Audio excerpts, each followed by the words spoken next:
This tip is for nail biting and what you can do to stop or reduce the habit.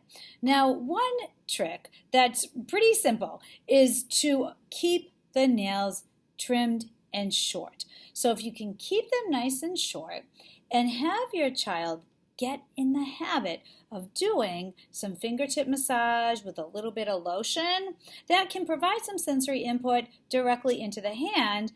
If a child is seeking more input into the finger, this could be a really great strategy. So using a lotion that they enjoy, a scent that they like, if they like smells, that's potentially relaxing, or of course if they're smell aversive, just use something that's non-scented.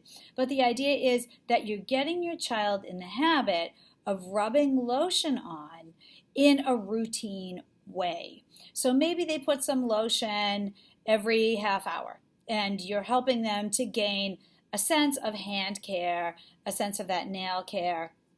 So it can be an effective trick, especially if they like stimulation into the fingertips. This is one way to get it in a way that is not a damaging habit like nail biting. So if you haven't given this one a try, you certainly can. And while they're doing that massage, they might do a little bit of deep pressure into the fingertips, little squeeze, maybe for 5 to 10 seconds, but something that just gives them a little bit more sensory input into the fingertip region.